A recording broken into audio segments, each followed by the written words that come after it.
Hello champs, in this lecture we will discuss about interest on capital in detail.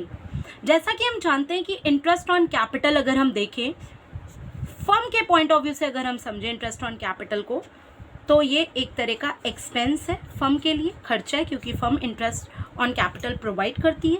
और partner के point of view से अगर हम समझें तो इंटरेस्ट ऑन कैपिटल क्या है? इनकम है। Why it is an income for the partners? Because partners will get interest on their capital. And why it is an expense for the firm? Because firm will pay the interest on capital contributed by the partner. Okay?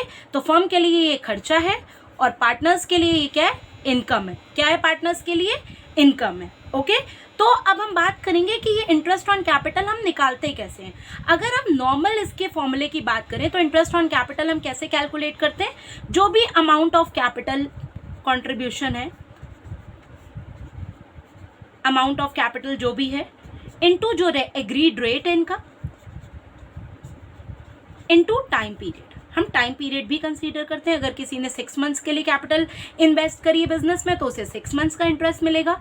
किसी ने अगर whole year के लिए करी है तो उसको whole year का इंटरेस्ट मिलेगा। ओके तो हम टाइम पीरियड भी कैलकुलेट करेंगे, मतलब टाइम पीरियड भी कंसीडर करेंगे। ओके तो इंटरेस्ट ऑन कैपिटल का फॉर्मूला नॉर्मल क्या है? Amount of capital into rate upon 100 into time period. Okay अब मैं आपको बताना चाहूंगी कि इससे रिलेटेड कुछ प्रोविजंस हैं। क्या है? कुछ प्रोविजंस हैं इंटरेस्ट ऑन कैपिटल से रिलेटेड जो आपको पता होने चाहिए। पहला केस आप सभी को पता है कि अगर आपकी डीड साइलेंट है, if deed is silent about interest on capital, तो आप क्या करोगे? कितने रेट ऑफ इंटरेस्ट से आप कैपिटल पे इंटरेस्ट प्रोवाइड करोगे? As you all know, no interest on capital will be given अगर आपकी डीड क्या है? साइलेंट है। अब इसमें दूसरा केस क्या आता है कि अगर क्या है? If rate of interest is given, if rate of interest on capital is given in the question, आपको गिवन है, इसमें भी कुछ कंडीशंस हैं बेटा। क्या कंडीशंस हैं? इन कंडीशंस को ध्यान से समझिएगा जरा। अगर आपको रेट ऑफ इंटरेस्ट गिवन है क्वेश्चन में और आपको क्या हो रहा है? लॉस हो रहा है। ठीक, क्वेश्चन कह रहा है कि आपको इंटरेस्ट ऑन कैपिटल प्रोवाइड करना है पर लॉस का सिचुएशन है, तो लॉस के सिचुएशन में भी कोई भी इंटरेस्ट ऑन कैपिटल प्रोवाइड नहीं किया जाएगा। No interest on capital will be provided if firm is incurring losses. Okay ये इसकी पहली केस हुआ, पहली कंडीशन हुई। दूसरा केस क्या है इसका कि जो प्रॉफिट हुआ, सफिशिएंट प्रॉफिट्स हुए, ठीक है, सफिशिएंट प्रॉफिट है कि फर्म क्या कर सकती है? इंटरेस्ट ऑन कैपिटल पे कर सकती है। तो उस केस में interest on capital will be provided at the given rate. जो भी रेट गिवन है उस रेट से आप क्या करोगे? इंटरेस्ट ऑन कैपिटल प्रोवाइड करोगे। और अगर उतना ही प्रॉफिट हुआ है जितना इंटरेस्ट ऑन कैपिटल देना है तो भी आप पूरा का पूरा इंटरेस्ट ऑन कैपिटल प्रोवाइड करोगे पार्टनर्स को। अब तीसरा केस जो है, very important case, very important case, कि प्रॉफिट क्या है? प्रॉफिट क्या है? लेस देन है इंटरेस्ट ऑन कैपिटल। जितना आपको इंटरेस्ट ऑन कैपिटल देना है उससे कम प्रॉफिट अगर आपको हुआ है तो उस केस में आप याद रखिएगा कि आप जो इंटरेस्ट ऑन कैपिटल दोगे वो सिर्फ और सिर्फ जितना प्रॉफिट हुआ है उसी के प्रोपोर्शन में दोगे, आप उससे ज्यादा नहीं दे सकते हो। तो जितना भी आपको profit, suppose that interest on capital आपको प्रोवाइड करना है 20,000, पर फर्म के जो प्रॉफिट्स हुए हैं वो है 12,000। कितना हुआ है? 12,000 हुआ है। ओके तो उस केस में क्या होगा कि फर्म 20,000 इंटरेस्ट ऑन कैपिटल नहीं देगी, फर्म सिर्फ और सिर्फ 12,000 तक का ही इंटरेस्ट ऑन कैपिटल देगी। और ये जो 12,000 भी है वो कैसे डिवाइड करेगी? कैपिटल रेशियो में डिवाइड करेंगे।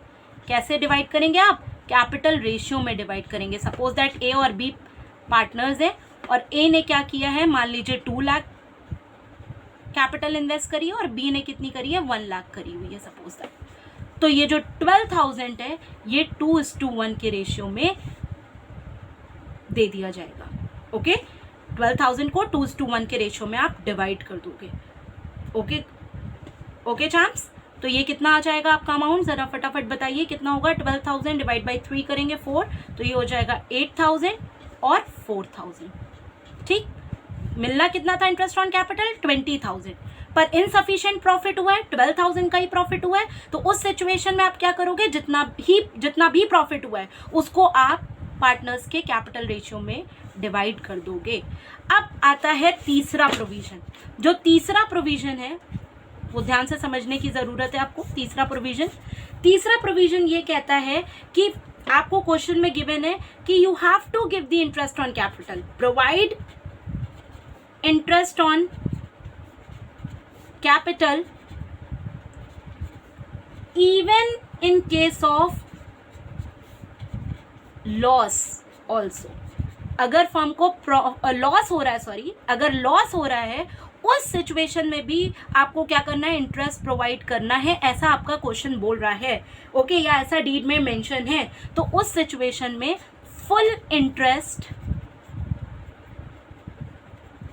विल बी प्रोवाइडेड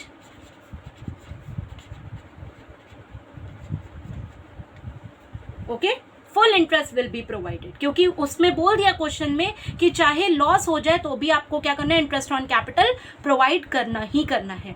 ओके, तो उससे क्या होगा, फर्म के लॉसेस और ज़्यादा बढ़ जाएंगे, लेकिन इंटरेस्ट ऑन कैपिटल आप पूरा प्रोवाइड कर देंगे। ओके, तो ये एक तरह से अगर ऐसा सिचुएशन अगर हो जाए कि आप इंटरेस्ट ऑन कैपिटल प्रोवाइड करिए even in case of loss, तो ये आपका क्या बन जाएगा, चार्ज अगेन प्रॉफिट बन जाएगा, चार्ज अगेंस्ट प्रॉफिट। ठीक है, एक होता है एप्रोप्रिएशन अगेंस्ट प्रॉफिट, एक होता है चार्ज अगेंस्ट प्रॉफिट। तो चार्ज का मतलब क्या हो गया कि आपको इंटरेस्ट प्रोवाइड करना है भले ही फर्म को प्रॉफिट हो रहा है या लॉस हो रहा है। और एप्रोप्रिएशन का मतलब है कि फर्म तभी इंटरेस्ट प्रोवाइड करेगी। एप्रोप्रिएशन का मतलब क्या है कि फर्म तभी इंटरेस्ट प्रोवाइड करेगी जब फर्म को प्रॉफिट हो रहा होगा। तो ये कुछ इंपॉर्टेंट रूल्स हैं इंटरेस्ट ऑन कैपिटल से रिलेटेड जो मैंने आपको बता दिए कि अगर डीड साइलेंट है, no interest on capital will be provided. अगर डीड साइलेंट नहीं है, रेट गिवन है, तो लॉस के केस में इंटरेस्ट ऑन कैपिटल नहीं दिया जाएगा। प्रॉफिट है, सफिशिएंट प्रॉफिट है, तो पूरा इंटरेस्ट ऑन कैपिटल दिया जाएगा। और अगर इनसफिशिएंट प्रॉफिट है तो जितना प्रॉफिट हुआ है उस प्रॉफिट के हिसाब से, जो भी प्रॉफिट हुआ है उस प्रॉफिट को आप कैपिटल रेशियो में डिवाइड कर देंगे पार्टनर्स के बीच में। और लास्ट केस हमने पढ़ा कि अगर क्वेश्चन बोल रहा है कि भले ही फर्म को लॉस हो जाए लेकिन आपको इंटरेस्ट ऑन कैपिटल प्रोवाइड करना ही करना है, तो उस केस में आप फुल इंटरेस्ट प्रोवाइड करेंगे and it will become a charge against profit. Okay, so thank you champs, wait for my next lecture, in that we will discuss about interest on drawings. Thank you.